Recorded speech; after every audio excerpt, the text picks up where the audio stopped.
Hello friends, मेरा नाम अभिमन्यु त्रिपाठी है। मेरा चयन यूपी पीसीएस 2023 में डिप्टी एसपी रैंक 18 पर हुआ है। इस वीडियो के माध्यम से मैं डॉक्टर सीएल त्रिपाठी सर एवं प्रज्ञा प्रवाह की पूरी टीम के प्रति अपना आभार व्यक्त करना चाहता हूं। डॉक्टर सीएल त्रिपाठी सर का मेरी यूपी पीसीएस 2023 की जर्नी में बहुत ही महत्वपूर्ण योगदान है। सीएल त्रिपाठी सर के बारे में मुझे सर्वप्रथम सन 2023 में ही पता चला था, जब मैं 2021 के अपने फाइनल रिजल्ट को लेकर के बहुत ज़्यादा सैड था, क्योंकि मेरा फाइनल सिलेक्शन नहीं हुआ था। और मार्कशीट देखने के बाद मुझे पता चला कि हिंदी और ऐसे दोनों ही विषय में मेरे मार्क्स सेटिस्फैक्ट्री नहीं थे। तो सर से जुड़ने के बाद मुझे रियलाइज़ हुआ कि मैं कहाँ पे लैग कर रहा था, कहाँ पे मेरी क्या क्या कमियाँ थी हिंदी और ऐसे दोनों ही विषय में।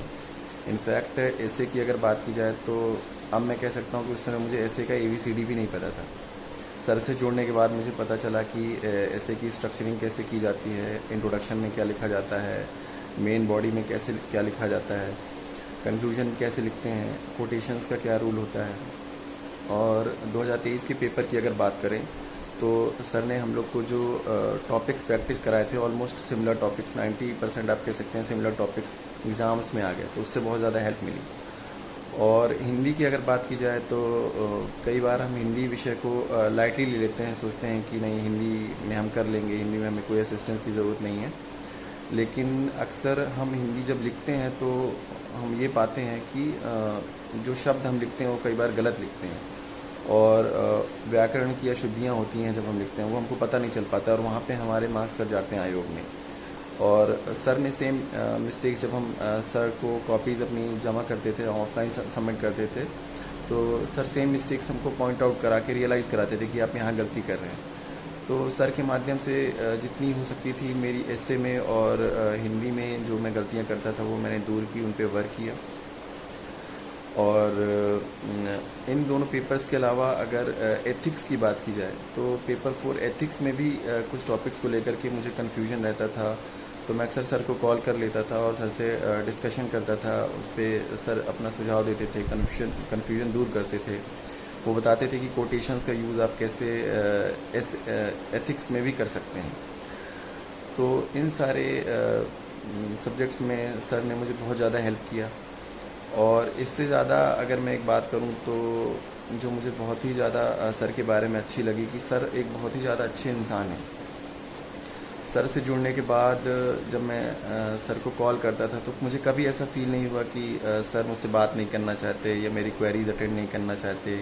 बहुत ही पेशेंटली सर एक टाइम देते थे और उस टाइम पे वो बात करते थे, अपना पेशेंटली बात करने के बाद अपना सुझाव देते थे कि आप ये कर सकते हैं, यहाँ पे ऐसे कर सकते हैं। तो एक मेंटर रूप में सर पूरी इस जर्नी में मेरे साथ जुड़े रहे। हालचाल भी सर पूछते थे कि कैसी तैयारी चल रही है, क्या चल रहा है। तो उससे एक कॉन्फिडेंस बूस्टअप होता था कि चलो नहीं, मतलब कोई तो है जो मतलब इस जर्नी में मेरे साथ है। जब भी डीमोटिवेशन फील होता था सर को कॉल करके बात कर लेते थे। तो इस प्रकार से हमेशा सर मेरे साथ इस जर्नी में जुड़े रहे। और मेंस क्लियर करने के बाद ऐसे जो इंटरव्यू का स्टेज होता है वहाँ पे भी सर ने बहुत ही अच्छी हम लोगों को गाइडेंस दी। ऑनलाइन माध्यम से सर हम लोग को क्लासेस लेते थे और बताते थे कि आप कहाँ पे सुधार कर सकते हैं, किस प्रकार के क्वेश्चंस आते हैं वहाँ पे। तो सर का मेरे इस सिलेक्शन में बहुत ही ज़्यादा महत्वपूर्ण योगदान है और मैं सर के प्रति हमेशा आभारी रहूँगा। और मैं आप सबको भी सजेस्ट करूँगा कि हिंदी और ऐसे विषय को आप लाइटली ना लें। कई बार हम लाइटली ले लेते हैं। जीएस में तो एवरेज मार्किंग ऑलमोस्ट 105 मार्क्स आ जाते हैं, लेकिन कई बच्चों की मैंने मार्कशीट में देखा है कि हिंदी और ऐसे में वो पीछे पड़ जाते हैं, जिससे कि या तो फाइनल सिलेक्शन नहीं होता या रैंक अच्छी नहीं आती है। तो इन दोनों विषयों को आप थोड़ा इम्पोर्टेंस दें और इन पे भी आप वर्क करें। इस वीडियो को मैं अक्सर एस्पिरेंट्स का मेरे पास फ़ोन आता रहता है, वो पूछते रहते हैं, डिमोटिवेट हो जाते हैं। तो मैं इस वीडियो को एक निदा फाजली जी के शेर के साथ एंड करना चाहूँगा उन एस्पिरेंट्स के लिए कि फासला आँखों का धोखा भी तो हो सकता है, फासला आँखों का धोखा भी तो हो सकता है, चांद चमके तो ज़रा हाथ बढ़ा कर देखो। Thank you.